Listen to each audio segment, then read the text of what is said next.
Good afternoon, good evening, I should say, and welcome to Northern Kentucky History Hour. We're going to be letting everyone in for the next minute or so, and then we will get started. Thank you for joining us.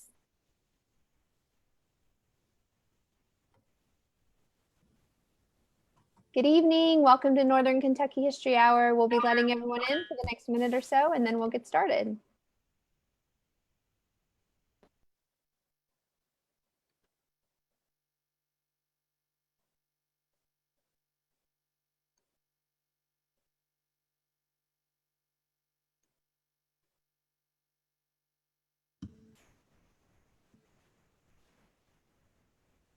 Good evening. Welcome to Northern Kentucky History Hour. We're just about to get started. Thank you if you're just now joining us.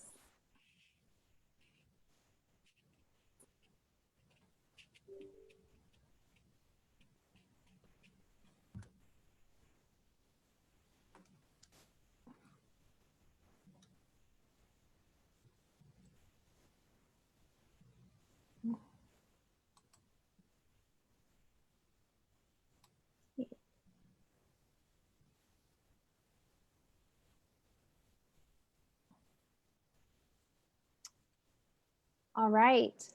Well, good evening. My name is Tara Johnson-Noem. I am a member of Behringer Crawford Museum's Board of Trustees, and I am your host for this evening's Northern Kentucky History Hour. This is our 16th episode, so I see many familiar names. Thanks for all of you that have continued to watch week after week as we bring you stories from throughout Northern Kentucky's history.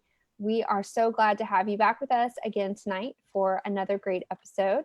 I know I've been learning so much the last few months, and I hope all of you have as well. Before we get started, just a couple of housekeeping items.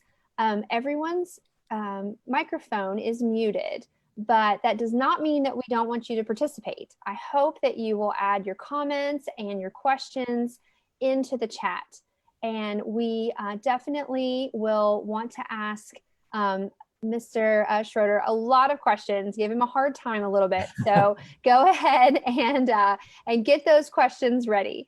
So also I do just always like everyone to know that depending on the device that you are using, even when the screen is being shared, if your camera's on, we may be able to see you. And so if you'd like to turn that video off, feel free. If not, love to see your smiling faces. It's your decision. Okay, and let's see what else. Northern Kentucky History Hour is a project of Behringer Crawford Museum. It's Northern Kentucky's museum, and we are supported by the City of Covington, Kenton County Fiscal Court, ArtsWave, Kentucky Arts Council, Northern Kentucky Sports Hall of Fame, the Carol Ann and Ralph V. Hale Jr. U.S. Bank Foundation, and our members. For all of you who are already members of Behringer Crawford Museum, thank you and welcome. If you're not yet a member, I would highly encourage you to go to our website, bcmuseum.org, and join today. We could really use your support, and we certainly appreciate it. All right, and let's see. I talked about the chat. So let me introduce tonight's guest. Dave Schroeder is a native of Ludlow, Kentucky. He was our inaugural speaker on Northern Kentucky History Hour. And if you want to watch his past presentation, you can do that on Behringer Crawford's Facebook page and on YouTube.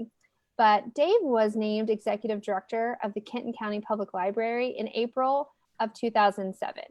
He began his career at the Kenton County Public Library in 1986 as a shelver. In 1987, he began in the local history department indexing historic newspapers. He held the position of archivist for Thomas More College in the Diocese of Covington from 1996 to 2000. Schroeder returned to the Kenton County Public Library in 2000 as the Kentucky History Librarian. He serves in a number of capacities in our community and across the Commonwealth.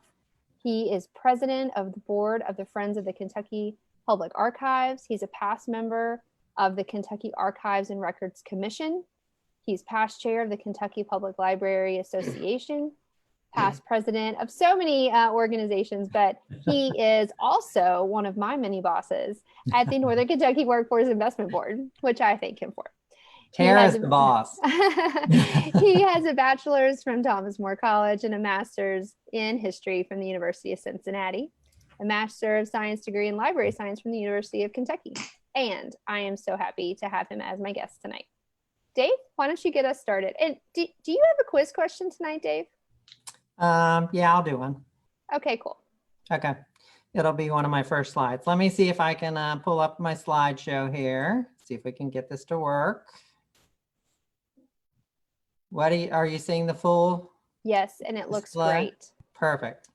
Okay. So just a few housekeeping rules. Covington is a large city and it's a very old city. It's over 200 years old. And so I'm just telling you, I'm not going to cover everything. It's impossible to cover every neighborhood in detail. And so consider this a quick stroll through Covington neighborhoods. And so if your favorite thing isn't on the display, please, I apologize, but I try to hit the highlights of each neighborhood and what makes each neighborhood unique. And one other thing, I want to say thanks to the Covington Neighborhood Collaborative. The maps that you see that I'm using are from the Collaborative's website. If you want to know a little bit more about the Covington Neighborhood Collaborative, they have a great website that has information on the neighborhoods, etc. So I would encourage you to check out their website. They got a lot of interesting photos. I've pulled a lot of the photos that you're going to see today from the Kenton County Library archives photos and a few from online. So you're going to see some more historic photos today of places that you probably walk by on a regular basis or see on a regular basis.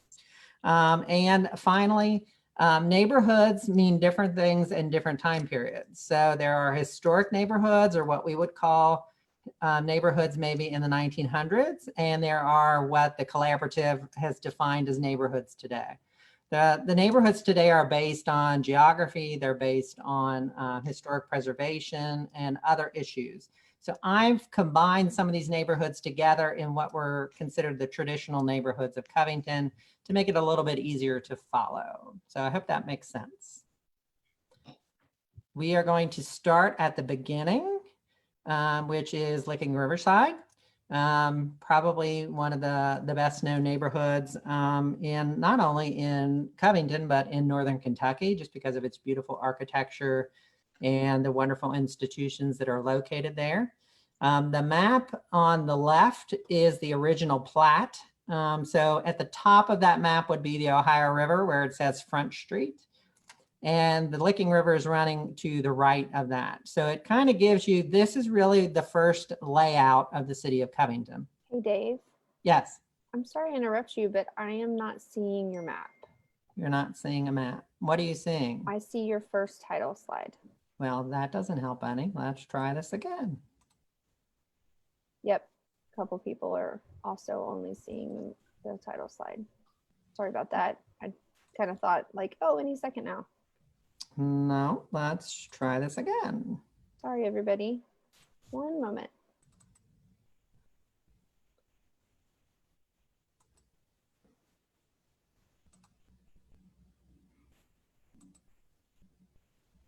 Did that work? Nope. We could watch it in this view and that would be okay.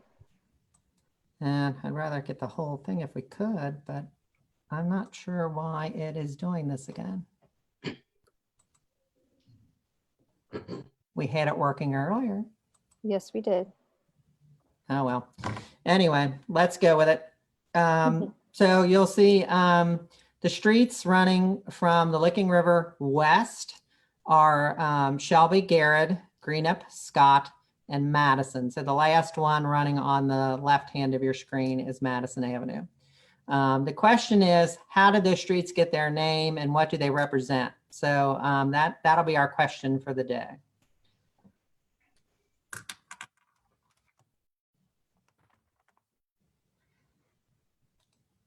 Okay, now are you seeing the next slide? Yes, sir. It is progressing, very good.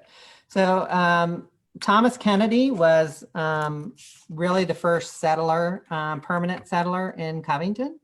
The Kennedy House stood where George Rogers Clark Park is located today. So you'll see that there's a plaque there, and you can see a photo of the building. Unfortunately, it did not survive the 1930s. Would have been, I think, very cool if it had survived actually the whole time period. And we could see it today, but it's one of the things we lost in that neighborhood. Just a beautiful walking neighborhood, great place to go, just take a walk. The picture at the bottom right-hand corner is the Carneal House. Now Thomas Carneal was a Northern Kentucky representative to the Kentucky legislature. And he was working with the two Gano brothers. They formed the Covington Company that laid out that grid, that street grid I just showed you. So it was the Gano brothers and Mr. Carneal that were working to make Covington into a city. So they had bought some property from Kennedy. Kennedy, by the way, was Scots-Irish, and he came down the Ohio River on a flatboat. He made his living with a tavern and a ferry that connected Northern Kentucky to Fort Washington in Cincinnati. So when Carneal and Gano arrived, they decided there was an opportunity here to sell city lots and to form a city. They formed the Covington Company, and they built a model home. We believe the Carneal House at this point is actually a model home and was probably not Carneal's residence. We do know Carneal had a second house. It's in Ludlow, yay Ludlow. It's actually Elmwood Hall. It still stands. It's 200 years old this year, so it turns 200 this year. It was put on the National Register last year, or actually it was given a historical marker last year. It's been on the National Register for years. We do know from census records, et cetera, that Carneal actually lived in the Ludlow house. So we think the Carneal House was more of a model home. There are some very interesting elements in the Licking Riverside neighborhood that I'd like to point out. Some gorgeous old homes like the Lavelle House in the upper left. The house in the middle at one time was a hotel. That house still stands. The tower is missing, so the tower is gone. You can imagine what that tower view would have been like to see over the houses this is on 2nd Street, to see over the Riverside Drive houses and across into Cincinnati. That's the Graziani House. Mr. Graziani was an Italian immigrant and a local attorney. One of the churches in the neighborhood that's still standing is First Methodist, which is the etching on the screen. The church is vacant. The rectory, the building next door, is actually opened or is going to open very soon as a Montessori school. So we're seeing some movement in that area. It's a beautiful old church. If you've ever been in that church, the sanctuary is on the 2nd floor, offices and other space on the 1st floor. It was built by the firm Walter and Stewart, which was a very prominent architectural firm in Northern Kentucky. And you'll hear me mention Walter and Stewart many times today. So Walter and Stewart, it was built in 1870, and Amos Schinkel, who is one of the main individuals who helped finance the construction of the suspension bridge. He was the president of the bridge company for many, many years. Donated generously to the church building fund and was actually baptized by that congregation, not in this church, in the previous one before it. There's some other elements in this neighborhood that make this really a diverse neighborhood. That old portion of Covington really has a diversity going on in it. La Salette Academy, which is now La Salette Gardens, is in that neighborhood, still standing. Established in 1856 by the Sisters of Charity of Nazareth. The first Catholic cathedral in Covington was in that neighborhood on 7th Street. So 7th between Scott and Greenup. And there's a picture of that in the top right-hand corner. And then below it is the 7th Street African-American School. And so right now we've talked about Scots-Irish with Kennedy. We've talked about Catholics, and in particular, La Salette and the Sisters of Charity taught in all the Irish schools in Northern Kentucky. So we know this was an Irish neighborhood, and the cathedral was an Irish parish. So Scots Irish, Irish, African Americans we've talked about so far. So a diverse group of folks. If you ever want to know if a parish in Northern Kentucky, a Catholic church in Northern Kentucky in the river cities from Ludlow to Dayton, so any of those parishes along the river, if the Sisters of Charity taught in the school, it was Irish. If another order taught in the school, it was more than likely German. But the Irish schools were all taught by the Sisters of Charity of Nazareth, which is a native religious order in actually outside of Bardstown. So they are they were not a foreign. They did not come from Germany or France or anywhere else. They were founded in Bardstown, Kentucky. Some other things in the neighborhood: Booth Hospital. So you'll see the picture on the left is Booth Hospital, which is now a condominium complex, Governor's Point. That building replaced the building in the middle. The building in the middle is Amos Schinkel. I talked a little bit about Amos Schinkel. He was one of the president of the Covington Suspension Bridge Company and the Covington Cincinnati Bridge Company, it was called. This was Schinkel's mansion. It was the last house he built. It sat on 2nd Street, where the hospital sits. When he died in 1892, I believe, he left the property to his son, who eventually left it to the Salvation Army. The Salvation Army turned it into a hospital, a women's home first, then a hospital.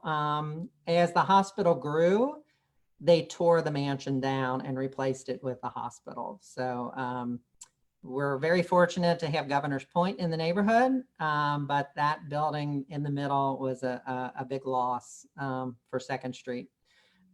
Beautiful old house. It was the largest house in Covington at that time when it was constructed.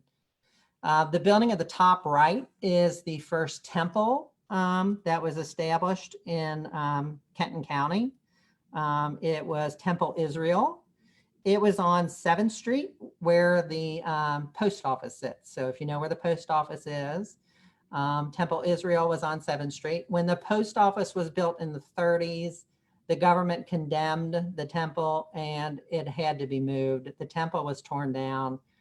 It relocated, built a new building near the Carnegie, which has since been torn down. But Temple Israel was an Orthodox congregation, which is unusual in our area.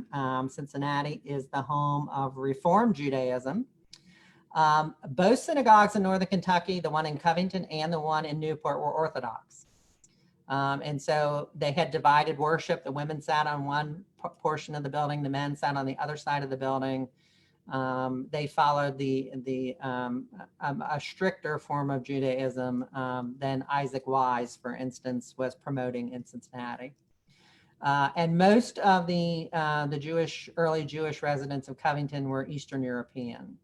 So now in this neighborhood, we've talked about Scots Irish, we've talked about Irish, we've talked about African Americans, and we've talked about Eastern European Jews.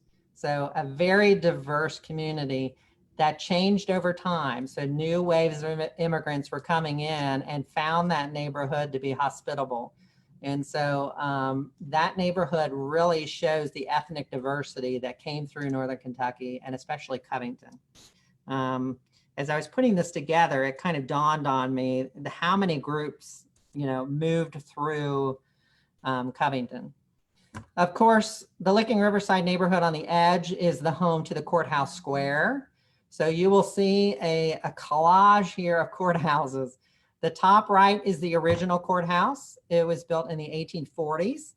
The gentleman on top, for extra credit, if anybody knows, is a wooden statue of George Washington. That building was remodeled in the 1870s, and that's what the photo in the middle of the photograph is. And so 1870s, we have a remodel of the building. In the early 1900s, that building was demolished and replaced by the building in the lower right-hand corner, which is the courthouse that stood until the 1960s. Many of you probably remember that courthouse. It was a beautiful old building. Some of the stained glass has survived. Much of the rest of the building is gone. That building was designed by Ditto and Wiesnall, which was another prominent local architectural firm. It was built in 1902. And the final photo is the one of the last courthouse on Courthouse Square.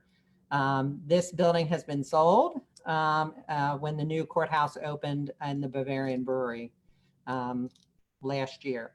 So this building is going to be redeveloped. I've been told the skin around the building is going to be removed. The structure will remain and a new skin will be added and it will become condominiums or apartments. Can't remember which. The photo on the bottom left-hand corner is often confused. It's not a photo, it's an etching. That is the post office.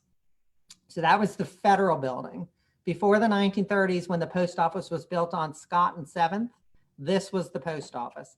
It was built in 1876 and it stood where the current courthouse, the 10-story courthouse stands. The other 3 courthouses actually stood catty corner northeast of the 10-story one. So the original post office built in 1876, in the newspaper articles, it was mentioned that it was one of the first and only public projects built during that time period on time and under budget. The newspaper made a very strong point about pointing that out. It's very interesting. I was at the Cornerstone opening. Judge Knuckleman and the county commissioners last week opened the Cornerstone of the 1960s building.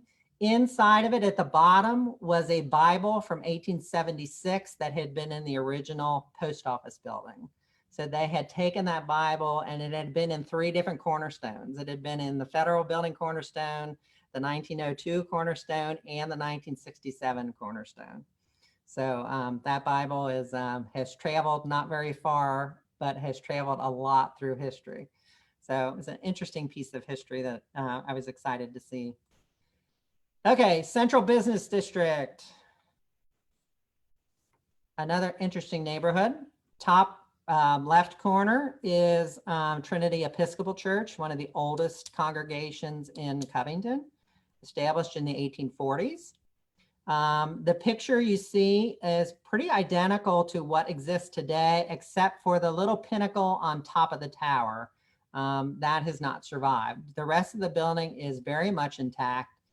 The congregation has taken great care of that building and it's in beautiful condition. If you ever get to go inside of the building, it has a beautiful scissor truss ceiling, beautiful stained glass. It's been a real touchstone for that neighborhood. We think of downtown as being mostly commercial, retail. The picture at the top right is actually a group from Kellyket. Kellyket was a company that sat where the IRS is today. And they were early pioneers in the X-ray movement. So they were making X-ray equipment and were doing research on X-rays. And so many of these gentlemen here in this photograph were producing machines. Kellyket did a lot of work in that area. And some of the earliest X-ray work done for medical practices actually happened at St. Elizabeth because of Kellyket being in Covington. So that's an interesting part of Covington's history. The middle photo is 4th Street. So we call this Brent Spence Square right now because on the left-hand side of that photo would be the 2 panorama towers. Across the street, you see the Baptist Church, which still stands, minus its steeple. Next to it, you see the First Presbyterian Church. First Presbyterian, sorry. It was torn down when the IRS was constructed. So that was one of the buildings we lost during the construction of the IRS. Both buildings were built by Walter and Stewart. So when I talked about First Methodist on 5th and Greenup, that was Walter and Stewart. Both of these churches were built by Walter and Stewart. And I'm going to show you another church built by Walter and Stewart. All built about the same time. First Presbyterian was 1871. First Methodist was 1870. First Baptist, which still stands, the one in this photo, 1872. And the one I'm going to show you in a minute or two was 1869. All 4 were built by Walter and Stewart, an excellent architectural firm. We hear a lot about Samuel Hannaford and Sons. Walter and Stewart predated Samuel Hannaford and them a little bit, and were the architectural firm. And the historical thought is that all of these 4 denominations were kind of competing with each other to build the most stylish, most impressive church to kind of show off the denomination. So Walter and Stewart was a wonderful firm to do that. You see Pike Street in the lower right when the street was still dirt. So you can see the streetcar tracks are there, but you can also see a horse-drawn cart. Pike Street has been, Pike and Madison, I always consider kind of the center of Covington, of Northern Kentucky, actually. Pike Street is named after the Lexington and Covington Turnpike. It just got shortened to Pike. It runs into the Dixie Highway and heads south. So it's Pike Street in Covington. We've got some other shots of downtown. Coppin's Department Store, of course, which was Covington's skyscraper during its time period. I love the postcard on the upper right. You can see Eilerman's at the corner of Pike. You can see Mach Jewelers across the street, which is still there. A little bit beyond Eilerman's, you can see the red, white, and blue sign, which is Liberty Theater. Next door to it would have been Liberty National Bank. If you look to the foreground, so look, see where Mach's is, look at the sign in front of it in the lower corner of the postcard. It's an airplane. And it's very hard to read, but when you blow it up, it says Chop Suey Restaurant. We did have a Chinese population in the 1910s, 1920s in Covington that amounted to a couple of hundred folks. So it was a significant number of Chinese, mostly men, living in Covington. Almost all of them were working in restaurants or in Chinese laundries. Pike Street and Madison Avenue had at its height about 15 Chinese laundries. That's part of our history that we don't hear much about or talk about. I've done a little bit of research on mostly these men that worked in these institutions, these businesses. Interesting history. So early Asian immigrants to our community. But I love the photo too because it shows the cars, it shows the streetcar, it's showing a bustling downtown. The lower left is a photo of Pike Street looking towards Madison. So you see Ideal Shoes, Dan Cohen shoes. You can see where the current City Hall would be. Just a great picture from the 1940s. You can see all those old cars sitting there on the streets and the streetcar tracks running down the middle. And then a photo that kind of matches the postcard above, which is Eilerman's, the main building there. You see is Eilerman's, the banks across the street. Liberty, you can see the Liberty sign for the theater sticking out, and then the bank beyond it.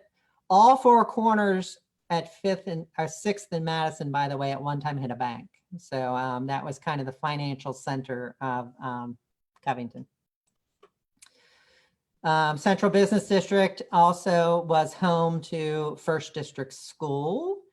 It is probably the oldest school site in Covington. We know that at least in the early 1840s, there was a school on that site. This was the building built in the 1840s. There is a possibility of a log cabin school on this site before this building. This building in the upper left was torn down and replaced by First District School, which still stands. It's part of Gateway Community and Technical College owns the building. And I think they're looking into what their next steps are going to be with that building. But that site has a very, very long tradition of education on that location. That building in the upper left was built in 1842. Actually, the one prior to this building was built in 1842. The one you're seeing in the picture was built in 1863. It had 12 classrooms. And each classroom was built to hold 56 pupils. So when we talk about schools and, overcrowding in schools and the size of student populations, I think in the 1860s, these were built to house 56 students. And when you hear about the strict schoolmasters, you can imagine if you had 56 seventh graders or 56 sixth graders, you had to be strict. So interesting, interesting site. The current First District or Gateway School that's sitting there was built in 1938 as a WPA project. Lots of the schools in Covington were built as WPA construction.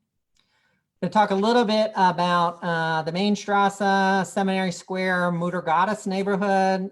I call this the West Side. And I think most people up until, the historic preservation movement began and they broke these neighborhoods into smaller neighborhoods for granting purposes and publicity. We just call this the West Side. It's home to, of course, Main Strasse. So everybody's familiar with Main Strasse. Began in 1977 with a $2.5 million federal grant. And so we kind of made a little bit of a German community there. Traditionally, many old timers talked about 6th Street on the West End being the dividing line between the Irish and the Germans. If you lived north of 6th on the West Side, you were Irish. If you lived south of 6th on the West Side, you were German. There is a bit of truth to that, but neither one of those neighborhoods were ever that solid in one way or the other. But more Irish tended to live north of 6th, more Germans on the West Side tended to live south of 6th. Some of the churches you see, the 3 churches at the bottom is Main Street Methodist, which is now an arts gallery. Grace Reformed Church, which was a German Reformed church. It became a United Church of Christ after that during World War I, actually. Most of these German Reformed churches switched to English during World War I for obvious reasons. And many of them became part of the United Church of Christ. So if you see a church in Northern Kentucky that's United Church of Christ, you can almost always trace it back to being a German Reformed church. So it has deep German roots. The church on the bottom right is Emmanuel United Methodist Church. The church still stands minus the steeple on the West End. The congregation left downtown and moved to the burbs. They are now Lakeside United Methodist Church. So when you pass the old Remkes and the Greyhound and you're going south on Dixie, on the left, you'll see Lakeside United Methodist Church. It started as Emmanuel German Methodist Episcopal Church downtown. Some other things on the West Side, lots of schools and churches. So St. Aloysius is the postcard on the left. The top 2 pictures are 3rd District School. So the original 3rd District is the older building, of course. It was replaced in the 1930s by the current building. That building still stands at the corner of Philadelphia and 5th. It has, the whole outside has been reskinned, and it's Tobin Office Buildings property. So that building still stands. It's just wrapped differently and used differently. The bottom picture, so St. Aloysius was the German Catholic parish on the West Side. The picture at the bottom, the church, is St. Patrick, which was basically between 3rd and 4th on Philadelphia. It was the Irish parish on the West Side. And then 2nd District School has evolved over the years. Today, if you're following 2nd District's genealogy, so to speak, it is John G. Carlisle Elementary. The interesting thing about 2nd District School was it was the German school in Covington, the German public school in Covington. So if you wanted to send your child to school to learn German, they taught German as a primary class in the 1800s. They also taught many of the other subjects in German. There were so many German immigrants in the West Side that the public schools adapted and made sure that they offered German language instruction for those children that did not speak English. So we think of this immigrant waves as being new. This has been happening for well over 150 years here in Northern Kentucky. So 2nd District was that German school on the west side. Seminary Square formed around the Western Baptist Theological Institute, which is the main etching in the upper left-hand corner. Really only a couple of those buildings were built. The middle building with the portico on the front was never built. One of the wings was built, and it was used as a classical school and a seminary. And it was established by the Baptist denomination to train ministers on the Western frontier in the 1840s. Now, in the 1840s, we were considered the Western frontier, believe it or not. So this institution was established to make sure that Baptists living west of the mountains had access to ministers. It split, the Institute split over the issue of slavery. When the Southern Baptist Convention was established and the Northern Baptist Church was established, the trustees of the Western Baptist Theological Institute could not come to any conclusions about education, and so they ended up selling the property. In between selling it, it was used as a Civil War hospital briefly. And then the Sisters of the Poor of St. Francis purchased it in the 1860s, late 1860s, right after the war. And it became the second St. Elizabeth Hospital, the first being on 7th Street in an old grocery store. So this was a big move up for St. E. So if you look at the picture on the bottom right-hand corner, you'll see that main building looks very similar to the one in the etching because it is that same building. The nuns added a chapel to it. So you'll see the chapel addition was not part of the Western Baptist Theological Institute. The building stood until St. E built their newer building further down in the Alstenburg neighborhood, so further down in Covington in the early 1900s. The picture on the bottom left is Asa Drury. He was one of the early instructors he was a minister, and he was one of the early instructors at the Western Baptist Theological Institute. When it closed, he started his own private seminary, and eventually he became the first superintendent of Covington Public Schools. So this gentleman had a lot to do with education in early Covington. The woman above the hospital picture is the founder of the Sisters of St. Francis, who ran St. Elizabeth Hospital from 1861 through the 1960s, mid 1960s, early 1960s.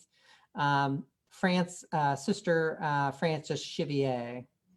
She was from Aachen, Germany. So when she came here, she brought German sisters with her. So the early sisters who staffed St. Elizabeth were from a German order. The other Walter and Stewart Church I wanted to show you, we talked about Walter and Stewart. This is Mother of God. Walter and Stewart built this building in 1869. It's the second church on the site. The original church was torn down to build this one. The interior photo is on the left. This church was built, designed by Walter and Stewart, but much of the work was done by German artists from Covington and the Cincinnati area. And there's a whole story about Covington church artists and organ builders that we can't get into today, but they did wonderful work throughout the Midwest. Cincinnati was known, and Northern Kentucky was a big part of the arts movement, particularly the religious arts movement in the late 1800s, early 1900s. The school that's at the bottom was Mother of God's Elementary School. It also was the home to Latin School for a year or two. It was Covington Catholic's home from 1925 to 1955. And it finally was Good Counsel School, which was for children that had disabilities. So that school, unfortunately, was torn down in the very early 1970s. Father Monsignor Tappert is in the middle. He and his brother were pastors of Mother of God for somewhere around 60 years between the two of them. Eastside. Eastside's an interesting neighborhood. It has a real diversity as well. If we start from the left over, you'll see St. Joseph Church, which was at 12th and Greenup. Next door to it, the plain building was St. Wahlberg Monastery. And the more elaborate building to the foreground is St. Wahlberg Academy. All of these buildings are gone. The only building that's associated with this church that's left is their school that they built in the 1920s, which is Biggs Early Learning Center that still stands at Scott and 12th and Scott. That was St. Joseph Elementary School. The Benedictine sisters founded St. Wahlberg Monastery. They moved it in the 1930s out to Villa Hills. St. Wahlberg Academy evolved and became a full-service academy. It was closed in the late 1920s to make room for Villa Madonna College. So when Villa Madonna was in downtown Covington, which became Thomas More University, that building in the foreground was their main building. They had buildings surrounding it for about 6 blocks. They were in an old firehouse. They were in an old saloon. They were in homes. They were everywhere before they moved to Crestview Hills. The photo is of the sister Wahlberg Salinger, who was the first American to enter the Benedictine order here in Covington. Johann Schmidt is the picture below it. Schmidt was one of those church artists. He decorated the interior of St. Joseph as well as the interior, the 5 murals across the front of Mother of God Church. So when you see those 5 murals when you go into Mother of God, Schmidt was responsible for that. The picture in the middle, the red brick church, is the 9th Street Methodist Church. It was originally built as a traditional Methodist church. In 1864, it became, or actually a little bit later, it became an African-American church. So it was turned over to an African-American congregation who had services in that church for many years. The left side, the 2 photos, the upper one is First Baptist, African-American First Baptist. So we had the First Baptist on Brent Spence Square. That was for white Baptist. African Americans traditionally attended East Side churches. This is a photo of the interior of First Baptist African American Baptist Church. It was established in 1864, so right after the Civil War. The photo beneath it is Lane Chapel CME. Still an active congregation, and it's CME standing for Colored Methodist Episcopal Church. So the Methodists split over slavery as well. So you'll see ME churches, you'll see CME churches, and you'll see AME churches. AME is African Methodist Episcopal Church. And right across the street from Lane Chapel was St. James African Methodist Episcopal Church, which we just lost recently. Fortunately, the congregation turned their records over to the library for safekeeping, and we're scanning those and we'll be making those available. So we're very grateful for the congregation for preserving as much of their history as they could. East Side is known as a traditionally African-American neighborhood. Originally, it was a German neighborhood. By the 1930s was transitioning, even earlier than that, the 1920s was transitioning into an African-American neighborhood as well. You'll see Lincoln Grant School in the upper left-hand corner. You'll see the faculty of Lincoln Grant School below. One of the things when I talk to students who went to Lincoln Grant School, they talk about their teachers. They had wonderful teachers, and almost every student I talked to was so impressed by the quality of the teaching. Many of the teachers had master's degrees and even some PhDs. And they took their education of their students extremely seriously. They were tough, but good teachers is usually how the students of Lincoln Grant have talked to me about them. There's a picture of the class of 1946 of Grant High School. Lincoln School was traditionally the elementary. Grant School was the high school. When they built the new building in the upper left, they called the school Lincoln Grant. And so you'll see the principal and some of the teachers and then the class surrounding them. It is now the Lincoln Grant Scholar House, which is a wonderful institution that provides housing and many, many other services. It's through the Northern Kentucky Community Action Commission. And they provide for families, particularly mothers and their children, while the mothers are pursuing their education.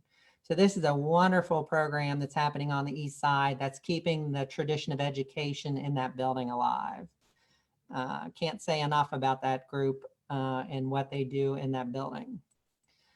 There were some schools located beyond Lincoln Grant. There was 4th District School. There's the original 4th District at the top and the new 4th District at the bottom. It was at 15th and Scott. Before it closed and was turned into apartments, it was known as Thomas Edison.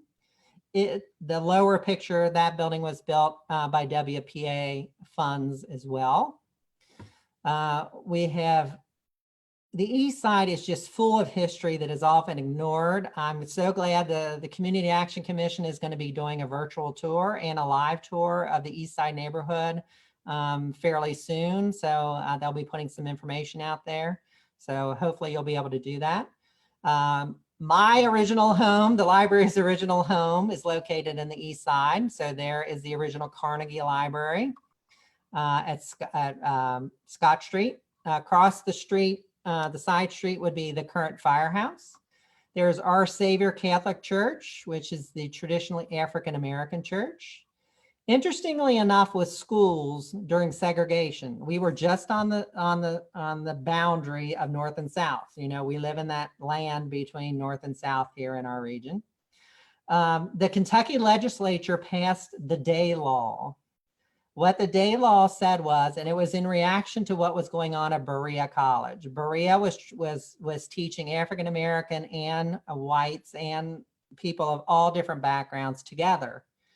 There were a number of legislators in Kentucky that were upset with the mixing of the races, and they passed the Day Law. This was not overturned until the 1950s. The Day Law not only segregated public institutions, but it also went a step further and segregated private institutions. So private schools, like Catholic schools, also had to, by law, be segregated. And so to educate African-American children, a parish and a school had to be established separately. Our Savior was that church. And you'll see Sister Janet, she's still there as pastoral administrator. Oops. Macedonia Baptist Church, which is far left at the bottom, is one of the newer traditionally African-American congregations. In the middle, you'll see the former rotunda of the Carnegie Library, which is now the Carnegie Visual and Performing Arts Center. Love that building. It's a beautiful old building. I'm so glad that when we vacated it, the arts institution, the Carnegie, came forward and restored it and still use it and put it to great use. The picture on the lower left right is one of my favorite photos of Covington. This is actually 11th Street. So if you're on 11th and Scott, you'll see there's a park that runs down, it divides the middle of 11th Street. This was the 11th Street Market. There was one on 11th. There was one on 6th where Main Strasse is, where the streets divided on 6th. And there was one on Madison where the arcade is located. Those three were the open markets. So that's where butchers came. That's where farmers came. This was before grocery stores. So this is when people were buying their food on a daily basis. This was the East Side Market. Some great churches in the East Side as well. There's Madison Avenue Christian Church, which is an outstanding, beautiful church, wonderful Tiffany windows. It's a great partner in the community as well. It was built by C.C. and E.A. Weber in 1921. C.C. and E.A. Weber built a lot of churches, schools in the area. They're most known in Kentucky for building or designing the Governor's Mansion. They were Fort Thomas architects, and they designed the Governor's Mansion in Frankfort that still stands. They also designed Madison Avenue Christian Church. There's the cathedral, which was built in the 1890s. The facade finished in 1910. It's still not finished. If you've driven by the cathedral recently, you'll see they're putting stonework over the two side entrances, and they're putting about 30 statues, hand-carved stone statues on the front of the cathedral. They're representing the patron saints of the parishes in the Diocese of Covington. So that building is still being worked on 150 years later. So in the grand tradition of building cathedrals. Madison Bay Avenue Baptist is the bottom photo. It was built by architect C.L. Hildreth in 1925. So you can see in the 1920s, Madison Avenue Christian, Madison Avenue Baptist were moving south. And both of them had churches in the northern part of the city in the business district, the central business district. So there was a Christian church closer towards the river and a Baptist church closer to the river. When they built these churches on Madison Avenue, 15th and South, they typically argued in their histories that it was too far of a walk to go from their neighborhoods where they were living to go to downtown. And so they were building these churches they were walking neighborhoods. And so they wanted churches in their neighborhood. So I thought that was interesting. The picture of the cathedral, by the way, is the Covington Cathedral on the left-hand side, Notre Dame in Paris on the right-hand side. They look very similar. The one thing that was never built on the Covington Cathedral are there's two towers. So if you put your hand over those two towers and look up at the picture catty-corner to it, you'll see the towers are not there. There's arguments about whether it's the land can't hold the towers. Quite frankly, they ran out of money. They started putting money into the stained glass in the interior, and so the towers were really never built. Moving on to Lewisburg. Lewisburg is one of my favorite little neighborhoods, kind of tucked away on the other side of what today is I-75, would have been Willow Run. So many of you probably remember Willow Run, which was a creek that ran and kind of separated Lewisburg and West Covington from downtown. Lewisburg is known primarily for its German heritage. The picture in the upper left is a bird's eye view of Lewisburg. The main building in the middle is the original St. John's Church. Catholic Church was founded in 1848 as a school. About 7 years later, the church came. So the German Catholics living in Lewisburg wanted a school before they wanted a church. The school was very important to German Catholics. The picture below it, that hillside started slipping so much that church was condemned. So in the 1920s, they built the current church, which you see underneath, the exterior and the interior. The architect is Ludwig and Driesoner. They were two German architects from St. Louis, and they did work for mostly German congregations throughout the Midwest. They are a nationally known architectural firm, and St. John is one of their most outstanding works. Again, beautiful church. Above that is the Turner Hall. The Turners are a German athletic group. That building still stands on Pike Street. Pike in Philadelphia, give or take. Right across, not too far from it, would have been what I remember, the White Castle on Pike Street. The Turners were established in the 1840s in Covington, so very early on in Covington, and still exist today. The Turners still exist today, and are still using that building. Glier's Getta is another sign of Lewisburg being a German neighborhood. Lewisburg was full of slaughterhouses and meatpacking plants. And it was also notable for one other institution, which was Bavarian Brewery. These are all photographs of Bavarian Brewery at one time or another in its history. If you look at the photo to the bottom left, you can see the tower, which is part of the current county building that's just been remodeled and added on to. You see the building to the bottom right is actually Glier's. So that's the building that Glier's is in. It was part of Bavarian at one time. The gentleman at the top was Anton Rue. He was one of the first brewmasters at Bavarian Brewery. His grandson was Carl Rue, who many of you might remember as sheriff of Kenton County in the 1960s or 70s. The Rues are still a family that lives in Northern Kentucky and are very much still a part of our heritage. West Covington, or Botany Hills.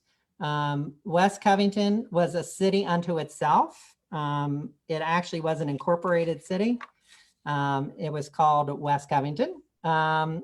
Later on, Ron Einhaus, who was a very active historian in the neighborhood and who grew up or lived in West Covington for many, many years, found an article calling that area Botany Hills. And so when they formed the neighborhood association, they named the neighborhood association Botany Hills. So it's the same neighborhood, two different names. It was annexed by the city of Covington in 1916. So it was an independent city for many years. It's known for its churches. That's the original St. Anne Church up in the upper left-hand corner. It was replaced in the 1930s by the interior picture to its direct right. St. John Congregational Church to that right was a German Reformed church originally. It's now a congregational church. The photo beneath it is Epworth Methodist Church, which originally was up by St. Anne. And right across from St. Anne was 11th District School.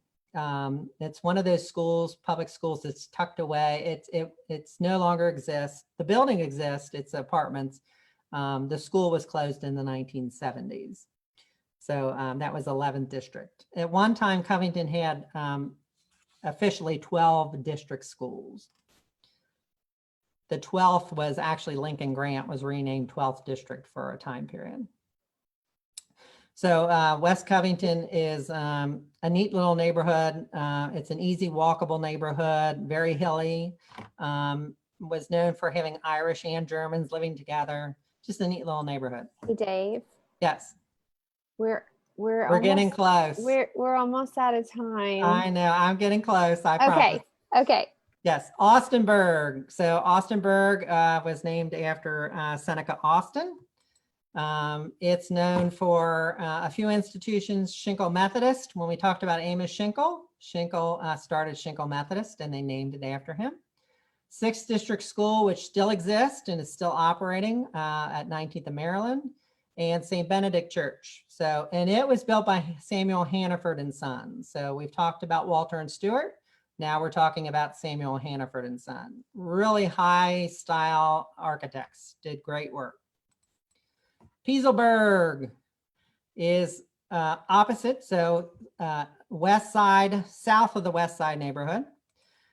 St. Augustine Church, which was established in 1870. The church was built in the 19-teens. Still stands and is undergoing a major renovation as we speak. Also had a number of public schools. 7th District stood in that neighborhood and 5th District. Both beautiful school buildings. 5th District in particular was a truly beautiful building.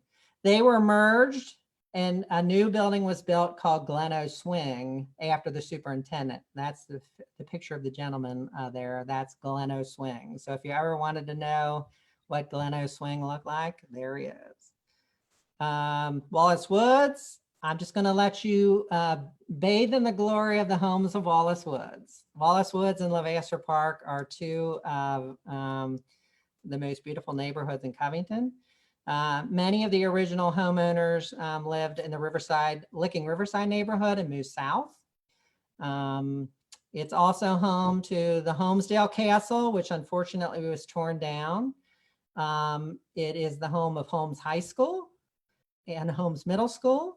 That is the 1942 state championship Holmes High School boys football team. They beat Ludlow that year 20-0. They beat Cattlesburg 47-0. They had a good run that year. And finally, Latonia. We can't do anything about Covington without Latonia. There's some great pictures of the track. One thing I think if you want to learn about the track, anything done by Jim Claypool, he does wonderful histories of the racetracks in Northern Kentucky, especially Latonia. The other thing is the $2 bet that we're so accustomed to putting down on horses today. When you go and you put down a $2 bet, that was originated at Latonia Racetrack in Covington, Kentucky. Latonia was an independent city till 1909. Here's some views of Latonia, Riddy's Corner, 9th District School, Latonia Elementary School. The picture in the middle, lower portion, was the original Kenton County Infirmary, which became Rosedale Manor, which is now Rosedale Green, a new building, of course. You can see the original fountain here that was at Riddy's Corner. And Holy Cross is located in that neighborhood, also 10th District and 8th District. So you can see Latonia had a lot of kids growing up in that neighborhood for many, many years. The interesting building in the upper right-hand corner is St. Stephen Episcopal Church. It was a mission of Trinity Episcopal. It still stands. It's been turned into a house. It's on a weird little triangular piece of property in Latonia. It's a neat little church. It never really took off. It existed for a number of years, but never really grew, and has now become a private residence. And finally, Latonia Christian Church, which was built in the 1930s, and Calvary Baptist Church, probably best known for being the founders of Calvary Christian School, is in Latonia and one of the largest churches in Covington. So I kind of flew through the last few neighborhoods, but we got through it. So questions? Well, first of all, Dave, I've gotten so many messages. Don't stop, let him go. So everyone is absolutely enjoying it so much. And so thank you. I love all the details and all the tidbits. There are, as you might imagine, a lot of questions. So I'm going to try my best to get to all of them, but let's try to take it sort of high level. So first of all, okay. One of the things, so this is in sort of chronological order along with the presentation. Okay. I noted later in the presentation that you mentioned the East Side Market. Yes. We received a question, and I wasn't familiar with this, but there was a question about the Riverside Marketplace, and I actually wasn't sure if that's from Facebook. If that was sort of more of a current, a current place or more of a past location. Are you familiar with a Riverside Market that would have been a historic location? I am not. I'm wondering if they're referring to the current markets that are occurring down around the old courthouse and around Smoke Justice, which is really a hearkening back to these early.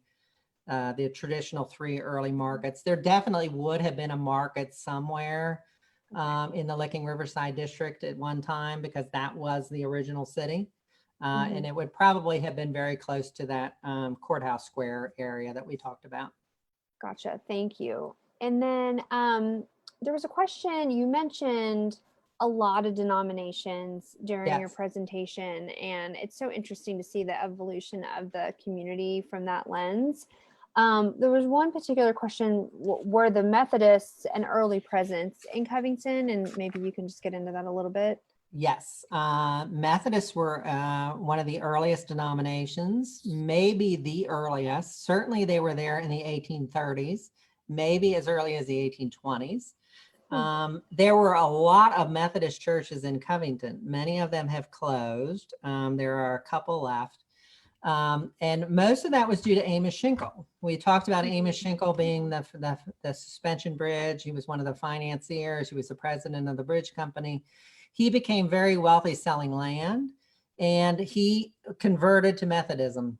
So he became a Methodist. We have the original baptismal registry at the library. So you can actually come to the library and you can see where Amos Schinkel and his wife Sarah were being baptized on the same day. He was not dunked, he was sprinkled. It's noted in the in the journal. He did a lot what Carnegie did for public libraries. He would say to a congregation, a Methodist group, if you can come up with half the building fund, I will give you the other half. up to a certain amount.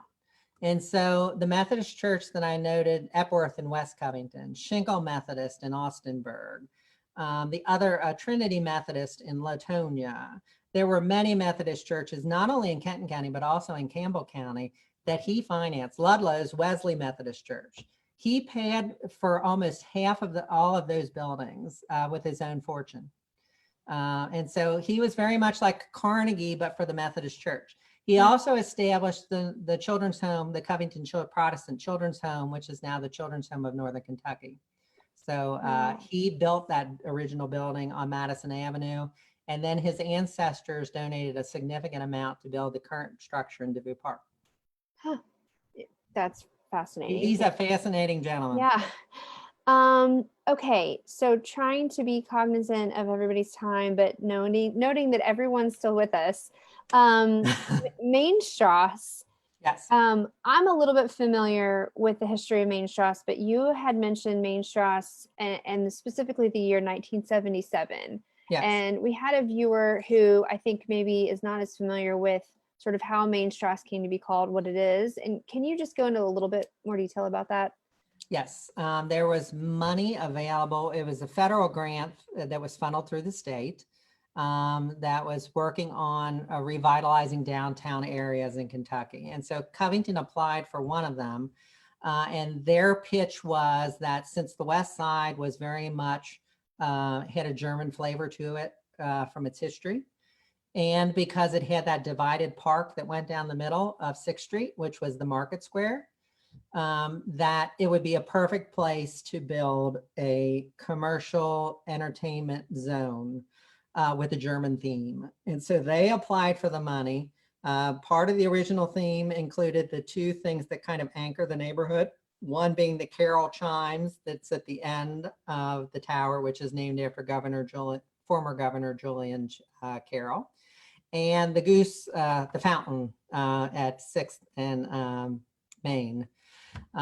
And so they did receive an award for $2.7 million, which they put into rehabbing parts of the neighborhood, building those structures. Some of the money went into Goble Park, but it was kicking off that neighborhood as something new, building on the past, and was quite successful, actually. So it's still a very thriving neighborhood today that investment of $2.7 million has paid off many, many times over. Absolutely. Absolutely. Well, thank you for clarifying that. Okay, so 2 more questions. Okay. This next one is a very easy one. Are there any photos of the first Mother of God church? No, we have not found any photos of the original Mother of God. We have looked.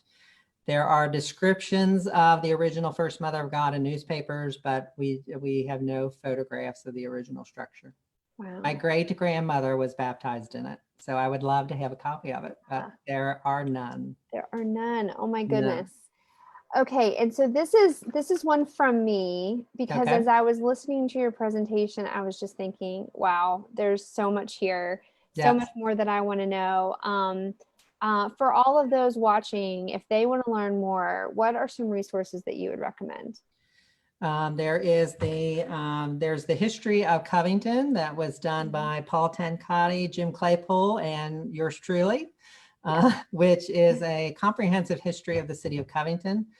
You can still buy it through the Kenton County Historical Society online. If you want to check it out, there's multiple copies at the library. I think the museum may even be selling copies of it. I believe we are at our gift shop, which is open. Yes, very good. So there's lots of opportunities. Go up to the museum and buy your copy there. There you go. That would be a great way to support the museum during these difficult times. So the Covington Library, we're very fortunate that the 2nd floor of the library, we have a wonderful collection of genealogical and historical materials. So that's a great way of learning more about Covington. We have 110,000 photos on our website, Faces and Places. So that's a great way of looking at photos. So if you just type in Faces and Places, Kenton County, it'll pull it up. And a really great way to learn about Covington is to go to the museum, because you can walk through the history of Covington by walking through the Barringer Crawford Museum. Absolutely. It is our regional history museum. and we're very proud of it. And it's a really wonderful representation of how Covington began and evolved, and also Northern Kentucky in general. So it's not just Covington, but yeah, it's a great way, especially if you have kids that don't want to sit down and read a book and want to learn more, by seeing and doing. Behringer Crawford is a great place to do that. Well, thank you for that. I wanted to help you with a little bit of promotion as well. We appreciate all that you've contributed to all these resources. And I think that is it for today, though. We are so appreciative, Dave, of you joining us. I'm so glad that this has been recorded and live on Facebook. So if anyone wants to watch any part of it again, you can always do that. Eventually, it'll get onto YouTube as well as time allows.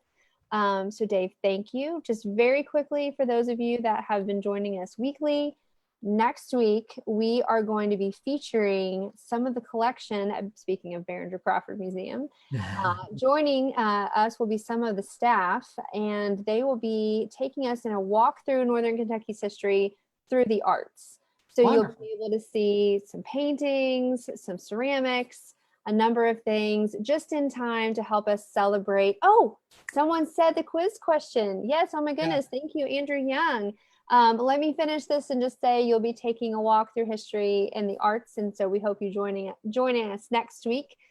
Further along in the month, we're going to highlight the history of mills in Northern Kentucky. And also at the end of the month, we'll have the flu of 1918. So, wow. It's on everyone's, very timely. It's on everyone's mind for sure. So Dave, what was the answer to the quiz question? For those of you that maybe tuned in late, the question was about why the names of the first streets of Covington going from the Licking River west are Shelby, Garrett, Greenup, Scott, and Madison. They are the first governors of the Commonwealth of Kentucky.